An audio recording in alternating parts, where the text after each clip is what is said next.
अस्सलाम वालेकुम, मैं हूं वकास अख्तर और आप देख रहे हैं हमारा चैनल डेली क्राइम टीवी। हमेशा की तरह आज एक नई क्राइम स्टोरी लेकर आपकी खिदमत में हाजिर हैं। अगर आपने अब तक हमारा चैनल सब्सक्राइब नहीं किया तो कोई बात नहीं, अभी इस चैनल को सब्सक्राइब कीजिए और बेल के आइकन को दबाइए ताकि आप हमारी हर आने वाली नई वीडियो को देख सकें।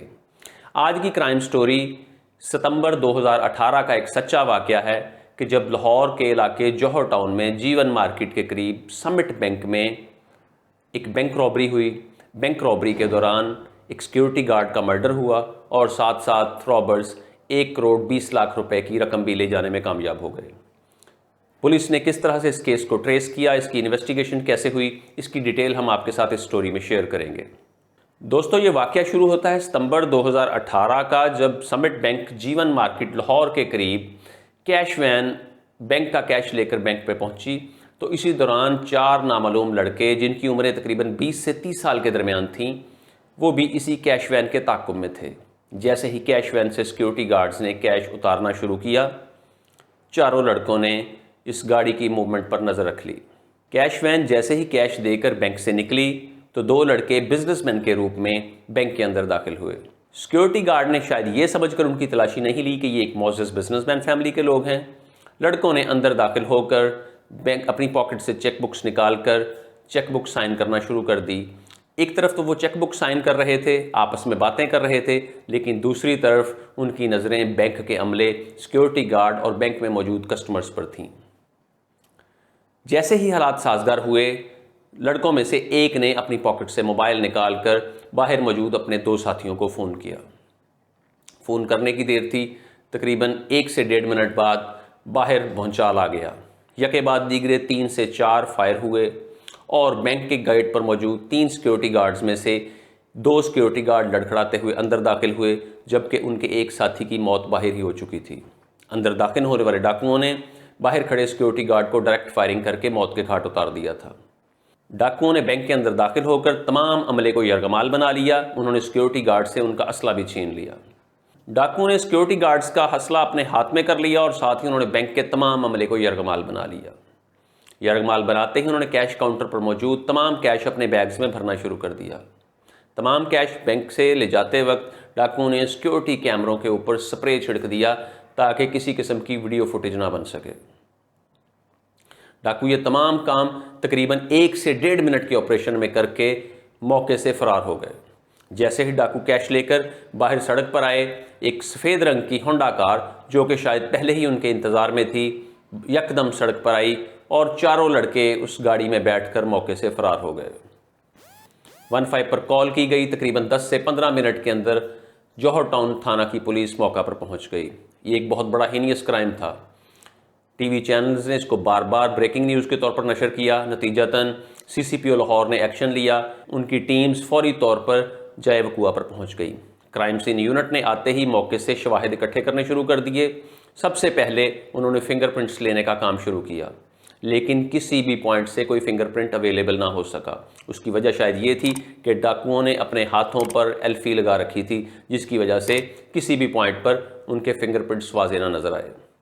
CCTV कैमरों का रिकॉर्ड लेने पर मालूम हुआ कि डाकुओं ने तमाम सिक्योरिटी कैमरों के ऊपर दौरान वारदात स्प्रे छिड़क दिया था, जिसकी वजह से फुटेज क्लियर नहीं आ रही थी। अब पुलिस के हाथ सिर्फ एक ही सबूत था, वो था बैंक के अमले के इंटरव्यू और उनसे डाकुओं के हुलिया जात के बारे में पूछा जाए।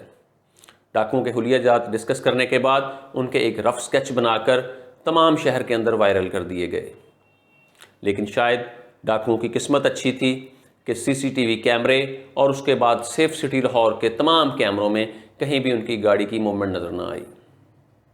दोस्तों, केस की इन्वेस्टिगेशन के दौरान पुलिस को एक अहम पॉइंट मिला।